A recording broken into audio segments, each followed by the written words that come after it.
Assalamualaikum warahmatullahi wabarakatuh. Alhamdulillahirabbil alamin.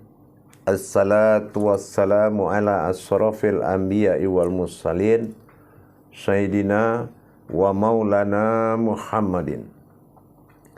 Asyhadu an la ilaha illallah wa asyhadu anna Muhammadar Rasulullah. Allahumma salli ala sayyidina Muhammadun musabihil wal ikram ya wal jalila wal ikram. Alhamdulillah, kita panjatkan segala puji syukur kita kehadirat Allah Subhanahu wa ta'ala atas limpahan karunia rahmah dan hidayahnya, serta dengan izin dan ridhonya jugalah kita dapat menjalankan segala perintahnya, beramal, beribadah, lahir dan batin, dunia dan akhirat. Tidak lupa dan tidak akan pernah kita lupakan, marilah sama-sama kita memanjatkan puji dan salam kita kepada junjungan kita, Nabi Allah, Nabiul Akhirul Zaman, Rasulullah Muhammad sallallahu alaihi wasallam. Atasnya kalimahnya dengan mengkalamkan Allahumma salli ala sayyidina Muhammad wa ala alihi sayyidina Muhammad. Para jemaah sekalian yang dirahmati Allah rahimakumullah, bertemu lagi dengan saya Guru Mursyid Syekh Nur Muhammad Buya Irwan Maulana Al-Khalidi dalam makom Majelis Zikir Ma'rifatullah dalam channel Buya Pasaman Timur, Sumatera Barat, Indonesia. Insya Allah para jemaah sekalian, pelan-pelan kita meningkatkan iman dan takwa kita kepada Allah, tentunya dengan tidak lupa belajar. Belajar meningkatkan ilmu pengetahuan untuk mendapatkan derajat kepada Allah. Kenapa? Kita tahu sumber daripada sifat Allah yang pertama adalah qudrat. Maka kajian qudrat inilah yang sangat kita paling butuhkan. Kajian qudrat inilah yang awal pertama sekali kita harus dapatkan. Karena kita khawatirkan wawasan itu lebih besar daripada qudrat. Artinya wawasan itu tidak membuahi suatu kekuatan apapun. Inilah pengajian yang dihampakan oleh Allah. Kenapa? Karena pengajian itu harus berdasarkan tingkat rahasia Allah yang dicapai oleh seseorang. Inilah derajat dan martabatnya Allah di dalam diri kita, Allah Subhanahu wa ta'ala. Para jemaah, para hadirin yang dirahmati Allah, pada kesempatan yang dimuliakan Allah ini, saya akan berbagi wawasan dengan para jemaah semuanya, yang mana wawasan ini sangat penting diketahui. Wawasan ini yang saya beri nama dengan mata batin. Kenapa? Ini kalau kita tidak mengerti apa itu mata batin, kita salah mengartikan, salah menggunakan, salah memanfaatkan, maka hasilnya bersifat persekutuan bagi Allah. Di sini saya akan mengenalkan apa sebetulnya yang dikatakan mata batin itu. Para jemaah yang dirahmati Allah, sebetulnya kalau bicara soal batin, itu sudah pasti sebagai qudrat bagi Allah. Qudrat itu al-batinu yang maha tersembunyi. Tetapi kalau kita berbicara terhadap sebuah pandangan, pandangan ini sebetulnya adalah kuasa Allah penuh. Kuasa mutlak Allah semata-mata pada diri kita. Kenapa dibilang kuasa Allah semata? Memang sulit sekarang itu membedakan mana ma'rifat, mana mata batin, mana penyaksian. pensaksian, marifat, mata batin, itu sulit. Kadang-kadang ada juga yang berpikir semuanya itu dianggap marifat. Bahkan marifat sendiri pun tidak diketahui kodratnya. Malah kita yang mengatakan marifat. Kita punya marifat. Nah, ini yang dimasalahkan. Disinilah tidak tercapainya apa yang kita inginkan itu, karena marwahnya itu kita tidak mengerti. Insya Allah, kalau bicara soal mata batin, pandangan, di diri manusia itu ada 3 kodrat pandangan. Pertama, basar. Basar itu adalah penglihatan sifat jasad daripada Adam, nurani daripada diri. Ya, itu marwahnya adalah melihat yang nyata untuk mengirim kepada suatu pandangan. Nah, yang kedua ada dinamakan basir. Nah, basir itu adalah sifat hakikat dari pandangan basar tadi. Sifat hakikatnya itu kita itu bisa mengenal, tapi makomnya hanya sebatas marifatu ruh. Artinya mengenal sebuah hayat dan kaji-kaji tentang hayatnya Allah. Dan tidak mampu dia mencapai tingkat kerahasiaan. Nah, itu kalau yang dikatakan makomnya adalah basir. Kalau makom basir itu batasannya hanya hakikat. Dan dia tidak mampu menuju kerahasiaan. Mana wujud dalam wujud, sir wujud dalam sir maujud dalam sukun. Nah, itu sudah dia tidak mampu. Kalau diarahkan ke situ nggak mampu. Baik dari tafakur, kita tingkatkan ke ibadah tadzakur, enggak juga bakal bisa, tidak juga. Kenapa? Karena wilayahnya cuma wilayah hakikat. Basir itu wilayah hakikat. Nah, jadi kita harus paham jemaah, unsur-unsur batin itu. Dikatakan mata batin itu, mata yang tersembunyi, tiba-tiba dia mampu melihat sesuatu yang tersembunyi. Nah, itu yang dikatakan mata batin. Berbicara soal batin dalam hakikat pandangan, itu kita harus mengetahui, kita wajib mendalami atau mendirikan 7 sifat pandangan dalam diri dulu, baru bisa dikatakan itu suatu mata batin. Kalau 7 kodrat ini, 7 kemampuan batin dalam melihat, kalau itu kita tidak hayatkan, kita tidak hidupkan, ini bisa menjadi suatu prasangka. Kalau menjadi suatu prasangka, ini akan membuat suatu praduga kesalahan. Nah, jatuhnya kita kepada fasik. Kalau sudah fasik, itu sudah susah itu. Nah, itu para jemaah. Kita harus mengetahui dan membenarkan kodrat-kodrat sifat melihat bagi batin. Sifat melihat bagi batin ini satu-satu kita harus hidupkan, harus hayatkan. Gak bisa kita tahu mata batin itu satu. Mata batin itu akan menjadi satu wujud yang akan diterjemahkan oleh perasaan dan harkat diri kita setelah fungsi daripada mata batin ini semuanya itu sudah aktif di dalam kolbi kita. Sudah aktif di dalam diri kita. Makanya yang batin itu memiliki 7 sifat. Gitu. Jadi sifat memandang itu ada 7. Dan 7 ini harus dibangunkan, didirikan dulu.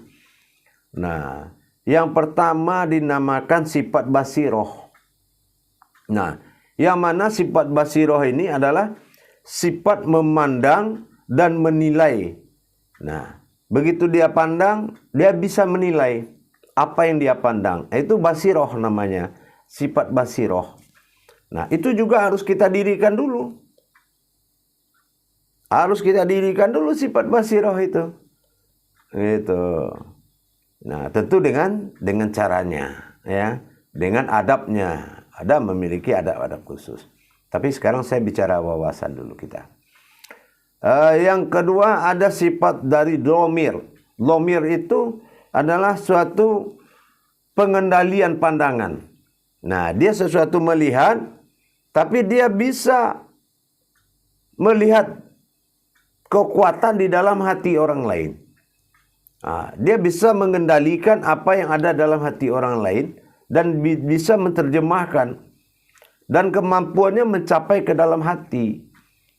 Nah, itu dinamakan sifat lomir bagi batin. Nah, itu melihat ke dalam kolbi kita. Nah, yang ketiga sifat batinnya adalah fuad. Sifat fuad ini adalah yaitu langsung berani menyatakan memponis sesuatu kejadian. Begitu dia lihat, ini yang terjadi, langsung terjadi. Nah, jam sekian si anu mau datang, dia memang datang. Jam sekian ini yang terjadi, langsung terjadi. Nah, itu sifat fuadnya tadi. Nah, salah satu sifat batin bernama sifat fuad. Nah, yang keempat adalah sifat zauq. Sifat zauq itu mengetahui tingkat-tingkat yang goib. Wah, ini tingkat makhluk, ini tingkat malaikat, bisa dia lihat. Nah, ini tingkat nabi, ini tingkat sifat, ini tingkat zat, ini tingkat sir, tingkat batin. Bisa dia membedakan, melihat membedakan yang dia lihat. Nah, sudah ada keahlian batin dia. Keahlian batin kita itu di situ. Karena sifat zauqnya sudah berdiri. Nah, yang kelima itu sifat asror. Sifat asror itu artinya dia lihat, dia paham. Begitu dia lihat, dia paham menerjemahkan apa yang dia lihat. Gitu. Dia paham menerjemahkan dan bisa dia terjemahkan, dan dia perkirakan bakal begini lagi. Panjang dia cara dia penyampaiannya. Nah, itu pada sifat asrornya. Yang keenam sifat riyadlah. Riyadlah itu adalah sifat melihat wujud batin di dalam batin yang paling halus. Nah, ini riyadlahnya tinggi ini. Jadi dia mampu melihat yang tersembunyi di balik yang disembunyikan. Nah, itu. Dan itu harus kita dirikan juga dengan cara-cara dan akadnya. Gitu. Jadi tidak langsung ada mata batin, ya. Jadi mata batin itu ada 7 sifat juga yang harus didirikan dulu. Nah, yang terakhir yang 7 itu yang sifat latifah bagi diri. Nah, latifah itu apa? Dia bisa merasakan suatu yang paling halus itu kan kasih sayang, ya. Nah, kasih sayang, lemah lembut, keras, terus rasa. Nah, itu bisa dilihatnya. Itu kehebatannya, batin latifah namanya. Nah, itu paling hebat dia di situ. Nah, jadi para jemaah, dari tingkatan-tingkatan 7 tingkatan batin tadi, jadi sifat-sifat daripada batin ini harus didirikan dulu sebelum dia menjadi mata batin. Tidak hanya langsung jadi batin, itu tidak bisa.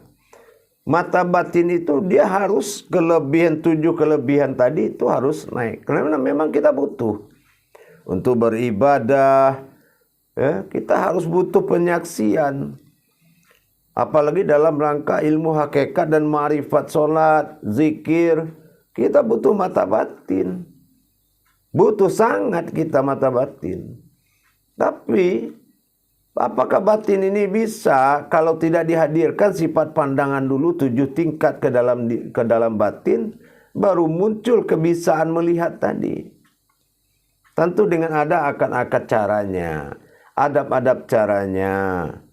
Nah, gitu. Jadi harus paham kita ke situ para jemaah.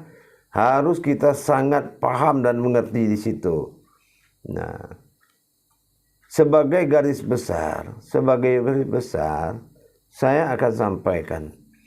Orang yang akan terbuka mata batinnya itu, dia memiliki ada 7 sifat amaliyah yang harus dia kerjakan. Ya, itu apa? Pertama, dia itu harus melaksanakan masa taubatnya yang benar-benar. Ya. Masa taubatnya yang betul-betul bertobat. Baik dari masa taubat watubuilahnya, masa taubat nasuhanya, benar-benar dia harus lakukan, benar-benar. Itu pertama, dia harus melakukan masa taubat. Yang kedua, para jemaah, dia harus memiliki hati yang ikhlas. Nah, hati yang ikhlas itu adalah hati yang tidak dikendalikan oleh akal kita. Jadi hati yang benar-benar tulus mempelajari dan menjalankan hidup, mempelajari ilmu dengan betul-betul ikhlas kepada Allah. Tidak karena ada kemauan, betul-betul ikhlas hati itu. Nah, yang ketiga, memang sudah ada niat. Nah, memang sudah ada niat untuk membuka mata batin itu. Bukan tiba-tiba aja, tapi memang sudah dengan niat, tentunya niat yang benar dan kuat. Kalau kita sudah berniat benar dan kuat, pastilah hasilnya akan bagus. Yang keempat, ciri-ciri orang yang bisa itu amaliyahnya, yaitu tetap dia bangun sebelum sholat azan subuh. Nah gitu. Tetap bangun sebelum azan subuh. Begitu jemaah. Jadi sebelum azan subuh itu dia sudah bangun. Karena mengasah bata batin itu seperti itu. Ada adab-adab yang harus kita lakukan. Bangun subuh itu. Kalau udah azan baru bangun itu belum. Maksudnya itu sebelum azan subuh dia sudah bangun. Nah itu. Diusahakan seperti itu, kita harus bisa. Karena itu dampaknya kepada mata batin. Nah, yang keempat itu, yang kelima itu adalah sering-sering dia membaca Al-Ikhlas sebelum sholat subuh. Nah itu. Sering-sering membaca Al-Ikhlas, surat Al-Ikhlas itu sebelum sholat subuh itu mulai. Nah itu perlu diingat tuh jamaah, para hadirin, para pemirsa sekalian. Laksanakan itu. Yang keenam, rajin bersedekah. Ya, ingat, ini dalam rangka mendirikan mata batin ini. Karena mata batin itu tidak bisa kamu dirikan pakai amalan apa saja. Itu memang harus ada ciri khas orangnya yang bisa mata batinnya dibuka. Nah gitu. Ya. Jadi memang harus senang dia bersedekah. Tuh, baik terhadap sesama, baik terhadap kepada orang yang tidak mampu, baik kepada rumah ibadah. Harus senang dia bersedekah gitu. Nah, yang ketujuh itu dia punya wiritan. Nah, orangnya.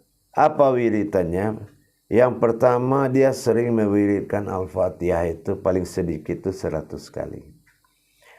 Nah, itu waktunya tidak ditentukan. Yang penting dalam satu hari dia pasti pernah mengerjakan itu. Nah, yang kedua, dia memiliki wiritan salawat 100 kali. Waktu tidak ditentukan, tapi dia sering melakukan salawat 100 kali. Nah itu. Yang ketiga yaitu istighfar. Dia tetap melaksanakan istighfar 100 kali. Ya juga tidak ditentukan waktunya. Namanya kita mendirikan, membuka mata batin kita supaya batin kita itu bersih. Ya kiat-kiatnya harus kita ikutkan. Bukan ditanya harus kenapa baca ini, kenapa baca itu. Kan sudah ada tujuannya. Tujuannya membuka mata batin. Kalau Allah memang adabnya begini, suruh begini, ya kita sami'na wa ta'na, kita lakukanlah begini. Nah itu jemaah. Nah yang terakhir itu, kita harus sering-sering membaca surat Az-Zumar ayat 53. Sering tuh, yang 53 itu sering diulang-ulang. Nah kita surat Az-Zumar, Az-Zumar. Itu kita baca sering-sering ayat 53, insya Allah. Jadi itu adab-adabnya jemaah. Bukan ilmu kebatinannya. Karena mata batin itu akan terbuka, ada beberapa syarat. Pertama adabnya. Nah, inilah yang adab hakikatnya itu mendirikan 7 sifat memandang bagi batin. Nah, itu harus didirikan atau disucikan. Nah, itu ada akad-akadnya, ada cara-cara adab-adabnya. Nah, insya Allah itu akan kita bahas suatu saat. Nanti kita bahas, tapi saya kenalkan dulu lah. Saya berikan pengenalan seperti ini. Padahal kita tahu, ainul basirah, ya kan? Nah, mata batin itu kan dianggap mata hati. Ya. Berarti kita dituntut kepada sifat-sifat kodratnya yang harus didirikan dalam hati, dalam batin kita, dalam mata batin itu. Kita harus mendirikan 7 sifat memandang bagi batin dulu. Itu harus disucikan. Masing-masing itu ada kiat-kiatnya. Nah, setelah itu baru kita secara amaliyahnya mendirikan rukun-rukun syarat amaliyahnya untuk membuka ijabnya. Ijab daripada mata batin tadi. Jadi begitu para jemaah. Jadi kalau kita menyebut mata batin tidak semudah apa seperti yang dibilang.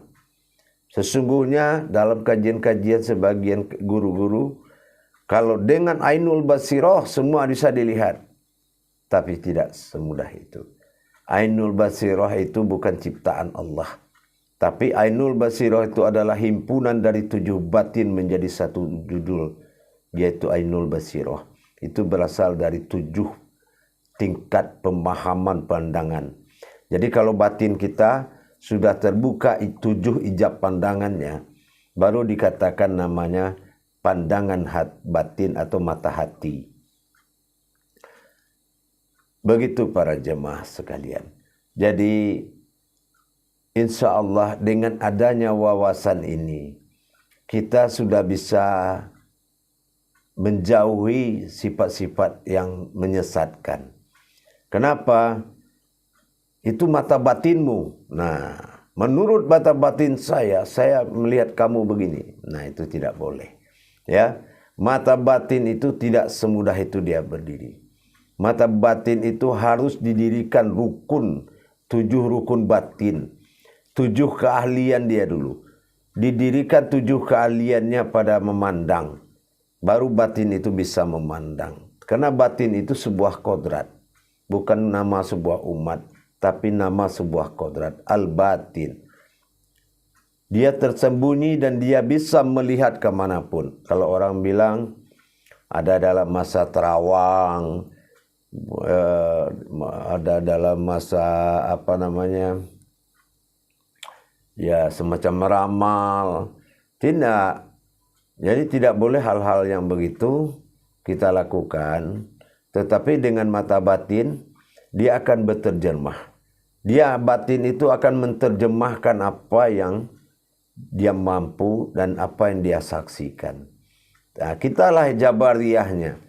Kita yang menjabarkan. Setelah kita mendapatkan hasil dari penglihatan tadi. Apapun itu, kan sudah ada di dalam 7 kodrat tadi. Baik secara kodrat basirah, kodrat lomir, kodrat fuad, kodrat za'ud, asrar, riyadlah, dan latifah. Itu sudah, kalau kita sudah sucikan dan kita isi kolbi kita dengan 7 kodrat tadi, atau dikatakan kita tahali pada 7 kodrat dalam batin kita, maka itu akan datang dan akan bisa. Nah gitu, akan terbuka, tapi tidak luput dan tidak lari dari ketentuan sifat kabirnya Allah. Gitu. Dengan adanya kabirnya Allah, maka naiklah 7 daripada kebisaan dia. Dan itu caranya, adab-adabnya itu ada. Insya Allah di tausiah berikutnya pasti kita akan buka. Tapi dalam pendalaman tausiah saat ini, bahwasannya mata batin itu adalah lahir setelah kita dirikan 7 kemampuan batin. 7 kemampuan batin inilah yang akan menjadi satu pandangan. Di dalam solat dia bisa menjadi ma'rifat. Di dalam ibadah dia bisa menjadi pensaksian. Insya Allah dengan benarnya yang kita pandang dan benarnya yang kita saksikan, itu membawa kita kepada suatu kebaikan dan suatu manfaat yang besar, dan itu adalah hidayah yang luar biasa. Baik para jemaah sekalian, kita dalam menjalankan batin, mata batin ini adalah kodrat. Kenapa? Ada basar, ada basirun, ada ainul basiroh. Nah, ainul basiroh ini dialah yang mengendalikan daripada basir dan basar. Nah gitu. Tapi sumbernya dari 7 kodrat. Setelah 7 kodrat ini, tahu kita zat yang ada di dalam masing-masing kodrat ini, itu yang ditahalikan ke dalam, sehingga dia maujud ke dalam batin, batin maujud ke dalam zat, zat maujud ke dalam nur. Disitulah hayat dia, dan dia fi'il, bergerak batin itu, dan itulah dia yang akan membawa penterjemahan ke dalam diri kita.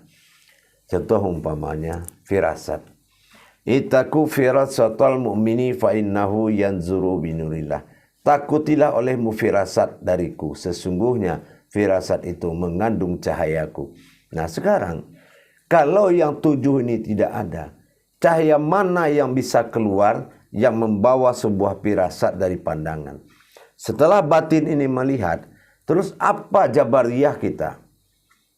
Apa yang kita terangkan ke orang setelah kita melihat? Contoh orang kehilangan barang. Insya Allah kita membantu. Nah, setelah kita rumus hari kehilangannya, falakiyah Al-Quran sudah bercerita dalam matematika Al-Quran. Maka pandangan akan berjalan. Ainul Basiroh akan bekerja. Dan Ainul Basiroh akan mengantarkan hasilnya ke dalam kolbi akan menjabarkan. Maka kita yang akan menyampaikan nanti. Cara kerja Tuhan dan cara kerja Allah itu luar biasa para jemaah. Dan ini adalah suatu kekuatan yang wajib kita tuntut. Kenapa? Orang yang kita lakukan dalam beribadah, bagaimana supaya mata batin kita hidup dan bisa menyaksikan, inilah yang dicari-cari dan ditunggu-tunggu semua umat.